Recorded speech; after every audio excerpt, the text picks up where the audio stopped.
সুপ্রিয় দর্শক, স্বাগত জানাচ্ছি। দক্ষিণ এশিয়ার ভূ রাজনৈতিক অঙ্গনে নতুন করে উত্তাপ ছড়িয়ে পড়ছে। কাশ্মীরের পেহেলগামে সংঘটিত সন্ত্রাসী হামলার পর ভারত ও পাকিস্তানের মধ্যে পুরনো বৈরিতা ফের চরমে উঠেছে। সীমান্তে গোলাগুলি, কূটনৈতিক পদক্ষেপ ও সামরিক প্রস্তুতির পাশাপাশি এবার এ সংঘাতের পেছনে পর্দার আড়ালে তৃতীয় শক্তির আবির্ভাব হয়েছে, আর এতে উদ্বেগ বাড়িয়ে তুলেছে। প্রশ্ন হচ্ছে, তৃতীয় শক্তি দেশ কোনটি? তারা কার পক্ষে অবস্থান নিচ্ছে? এমন পরিস্থিতিতে বাংলাদেশকেও সতর্ক অবস্থান নিতে দেখা যাচ্ছে, যা বর্তমান সংঘাতকে নতুন মাত্রায় নিয়ে গেছে।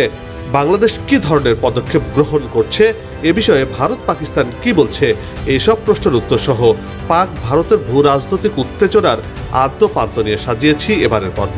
বিস্তারিত জানতে পুরো ভিডিওটি দেখুন। দর্শক চলুন। পাকিস্তানের অ্যাকশনে যুদ্ধের মাঠ কাঁপছে, ভারত কি করবে এবার মোদি? এইদিকে আবার কাশ্মীরে হানা দিচ্ছেন চীন। তো বন্ধুরা, বুঝতেই পারছেন আজকের ভিডিওটা কতটা গুরুত্বপূর্ণ একটি ভিডিও। দয়া করে কেউ স্কিপ করবেন না। বন্ধুরা চলুন, ভিডিওতে আজকে আর বেশি কথা বাড়িয়ে আপনাদের মূল্যবান সময়টি আমি নষ্ট করতে চাই না। সরাসরি আজকে আমরা চলে যাব মূল ভিডিওতে, আর সেখানে দেখব আজকের ভিডিওর বিস্তারিত। দক্ষিণ এশিয়ার ভূ রাজনৈতিক মঞ্চে ভারত ক্রমেই একঘরে হয়ে পড়ছে। দিল্লির দীর্ঘমেয়াদী কূটনৈতিক কৌশলে দেখা দিয়েছে বড় ধরনের ফাটল। সীমান্ত উত্তেজনা তুঙ্গে, আর অভ্যন্তরীণ চ্যালেঞ্জ বাড়ছে প্রধানমন্ত্রী নরেন্দ্র মোদীর। এই সংকট একদিনে তৈরি হয়নি। এক দশকে দক্ষিণ এশিয়ার প্রতিবেশী দেশগুলোর সাথে ভারতের সম্পর্ক অনেকটাই বদলে গেছে। বিশেষত পাকিস্তান, নেপাল, চীন, এমনকি বাংলাদেশের সাথেও নানা সময়ে টানাপোড়েন তৈরি হয়েছে।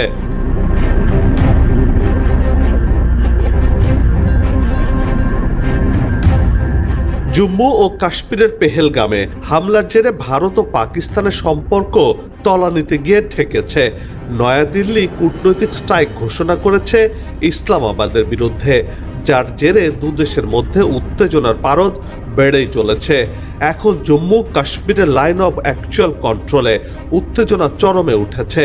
সীমান্ত পার হয়ে গুলির শব্দে ভারতের সেনাদের রাতের ঘুম হারাম করে দিয়েছে পাকিস্তানি সেনারা।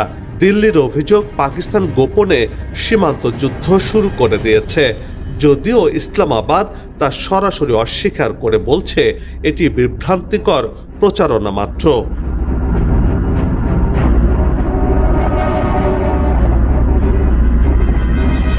এই উত্তেজনার মধ্যে পাকিস্তান সেনাবাহিনী পূর্ণাঙ্গ যুদ্ধ মহড়া চালিয়ে যাচ্ছে। আধুনিক অস্ত্র, কৌশল ও সৈন্যদের দক্ষতা প্রদর্শন করে পাকিস্তান কার্যত ভারতকে হুঁশিয়ারি বার্তা দিয়ে যাচ্ছে। পাকিস্তানি বাহিনী ভারতীয় চেকপোস্ট ধ্বংস করার পরপরই এই মহড়ার আয়োজন করে, যা সামরিকভাবে এক তাৎপর্যপূর্ণ পদক্ষেপ। ইসলামাবাদ যেমন সামরিক প্রস্তুতি নিচ্ছে, তেমনি কূটনৈতিক পর্যায়ে নিজেদের অবস্থানকে আন্তর্জাতিক মহলে তুলে ধরার চেষ্টা করছে। পেহেলগামে হামলার পর থেকে দুই প্রতিবেশী দেশ ভারত ও পাকিস্তানের মধ্যে তীব্র উত্তেজনা বিরাজ করছে।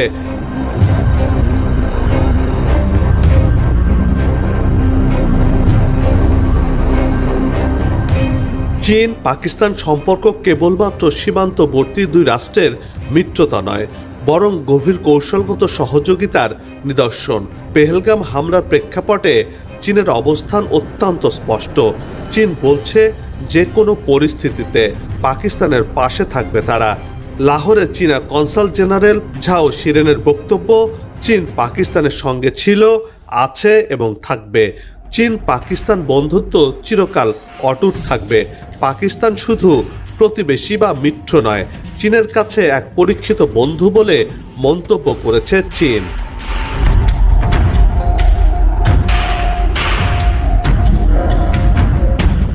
এই বার্তা ভারতের জন্য কেবল কূটনৈতিক চাপ নয়, বরং একটি সরাসরি ভূ রাজনৈতিক চ্যালেঞ্জ হিসেবে দেখছেন কূটনৈতিক বিশ্লেষকরা। চীন পাকিস্তান কূটনৈতিক করিডোর, গাদার বন্দর সহ কাশ্মীরের বিতর্কিত অংশে চীনের বিনিয়োগ ভারতের দৃষ্টিতে বিতর্কিত। তাই ভারতের যে কোনো সামরিক অভিযানের ফলে চীন নিজেকে প্রত্যক্ষভাবে জড়িত বলে মনে করতে পারে।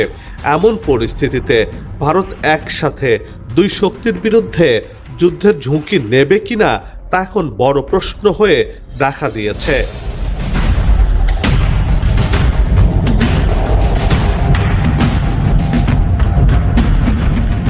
বর্তমান সময়ে ভারতের অর্থনৈতিক সূচকও আশঙ্কাজনক।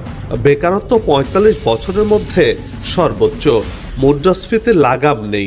সাবেক কংগ্রেস বিধায়ক ইউটি মিনজকের একটি বিতর্কিত পোস্টে বলা হয়েছে, যারা ভারত পাকিস্তানের বিরুদ্ধে যুদ্ধের কথা বলছেন তাদের জেনে রাখা উচিত যে এবার ভারতকে চীনের সাথেও লড়াই করতে হবে এবং এমন পরিস্থিতিতে ভারতের পরাজয় নিশ্চিত।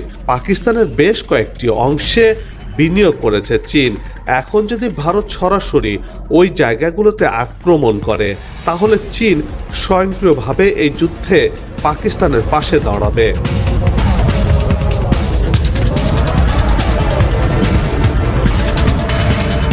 এই পোস্টের বিষয়ে বিশ্লেষকরা বলছেন, এখন যদি ভারত পাকিস্তান যুদ্ধ হয় তাহলে ভারতের পরাজয় নিশ্চিত, কারণ তাকে পাকিস্তানের পাশাপাশি চীনকেও মোকাবেলা করতে হবে। পোস্টটি সরিয়ে নেওয়া হলেও দক্ষিণ এশিয়াতে নতুন করে আলোচনার জন্ম দিয়েছে, বিশেষ করে ভারত জুড়ে বড় ধরনের বিতর্ক তৈরি করেছে।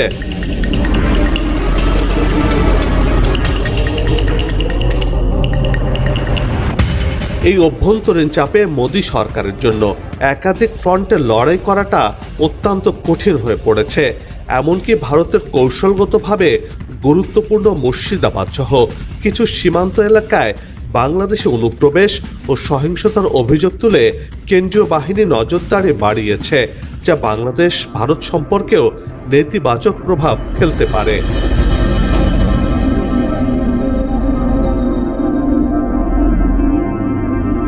ভারত পাকিস্তান প্রেক্ষাপটে বাংলাদেশও সরব। ৩০ এপ্রিল ঢাকা ক্যান্টনমেন্টে অনুষ্ঠিত একটি বিমান বাহিনীর মহড়া পর্যবেক্ষণে প্রধান উপদেষ্টা ডক্টর মোহাম্মদ ইউনূস বলেছেন, যুদ্ধের হৈ হৈ অবস্থার মধ্যে আমরা আছি। প্রস্তুতি না থাকলে তা আত্মঘাতী হবে। যুদ্ধবিরোধী মনোভাবের কথা জানিয়ে তিনি বলেন, আধা প্রস্তুতির কোনো জায়গা নেই। বাংলাদেশ বিমান বাহিনী সময়োপযোগী পরিকল্পনা ও দূরদর্শী নেতৃত্বের মাধ্যমে সমসাময়িক ভূ রাজনৈতিক পরিস্থিতি ও কার্যকর আকাশ প্রতিরক্ষার পাশাপাশি বিস্তীর্ণ সমুদ্র এলাকায় নিশ্চিদ্র নিরাপত্তা প্রদানের লক্ষ্যে কাজ করে যাচ্ছে। বাংলাদেশের এমন মন্তব্য কেবল সাধারণ সতর্ক বার্তা নয়, বরং এটি দক্ষিণ এশিয়ার ভূ রাজনীতিতে একটি সক্রিয় বাস্তববাদী অবস্থানের ইঙ্গিত দেয়। দেশপ্রেম, পেশাদারিত্ব ও আধুনিক প্রশিক্ষণের ওপর জোর দিয়ে তিনি যে বক্তব্য দিয়েছেন তা মূলত একটি সতর্ক ও সংগঠিত প্রতিরক্ষা কাঠামো গঠনের ইঙ্গিত বহন করে বলে মনে করছেন বিশ্লেষকরা।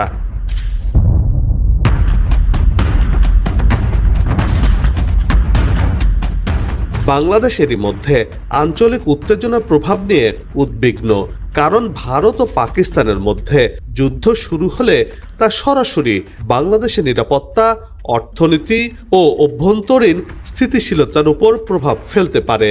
সীমান্তে শরণার্থী প্রবাহ, জ্বালানির মূল্য বৃদ্ধি, বৈদেশিক বিনিয়োগে স্থবিরতা এবং রাজনৈতিক অস্থিরতা সবকিছুই বাংলাদেশের জন্য বড় চ্যালেঞ্জ হয়ে উঠতে পারে।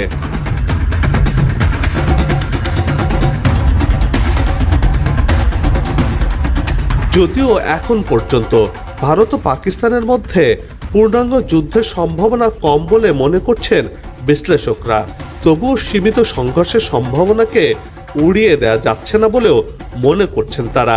সীমান্তে রকেট হামলা, বিমান প্রতিরক্ষা স্বয়ংক্রিয়করণ এবং সামরিক মহড়াগুলো এখন যুদ্ধ প্রস্তুতিরই ইঙ্গিত দিচ্ছে, যা শিগগির নিয়ন্ত্রণের বাইরে চলে যেতে পারে বলেই ধারণা করছেন নিরাপত্তা বিশ্লেষকরা।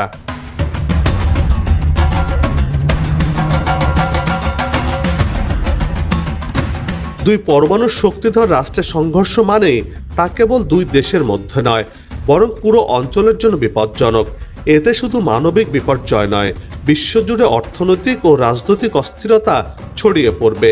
ভারত যে পথে বেছে নিক আর পাকিস্তান যে প্রতিক্রিয়াই দেখাক, এর প্রতিটি পদক্ষেপই রয়েছে ঝুঁকির আশঙ্কা, রয়েছে উত্তেজনা বেড়ে যাওয়ার হুমকি। এতে করে শান্তিপ্রিয় এশিয়াতে যুদ্ধ পরিস্থিতি দীর্ঘ থেকে দীর্ঘতর হতে পারে, এশিয়ার শান্তি বিনষ্ট হতে পারে।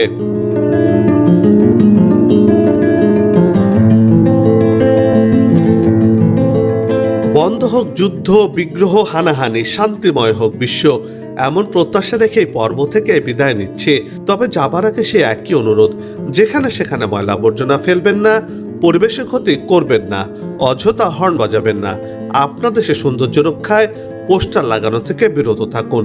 যদি চ্যানেলটিতে নতুন হয়ে থাকেন, ভিডিওটি ভালো লাগে, তাহলে চ্যানেলটি সাবস্ক্রাইব করে ভালোবাসায় আবদ্ধ করবেন। ভালো লাগা না লাগার বিষয়টি কমেন্টে লিখে জানাবেন। কি ধরনের ভিডিও দেখতে চান তাও জানানোর অনুরোধ রইল। আগামীতে আবারও হাজির হব নতুন কোনো খবরের বিশ্লেষণ নিয়ে। নিজে ভালো থাকুন, দেশকে ভালো রাখুন, আর আমাদের সাথেই থাকুন। ধন্যবাদ প্রিয় দর্শকবৃন্দ, আমাদের ফুল ভিডিওটি দেখার জন্য আপনাকে জানাই অসংখ্য অসংখ্য ধন্যবাদ। তো বন্ধুরা, এতক্ষণ যে ভিডিওটি দেখলেন, যে পাকিস্তানের অ্যাকশনে যুদ্ধের মাঠ কাঁপছেন ভারত, কি করবে মোদি এবং কাশ্মীরে হানা দিচ্ছেন চীন, এই বিষয় নিয়ে আপনারা কি মন্তব্য করতে চান অবশ্যই কমেন্ট বক্সে কমেন্ট করতে ভুলবেন না। আর হ্যাঁ, এমন নিত্য নতুন আপডেট খবর সবার আগে পেতে চাইলে এখনই আমাদের এই পিচ্চি সাকিব ইউটিউব চ্যানেলটি সাবস্ক্রাইব করুন। ধন্যবাদ।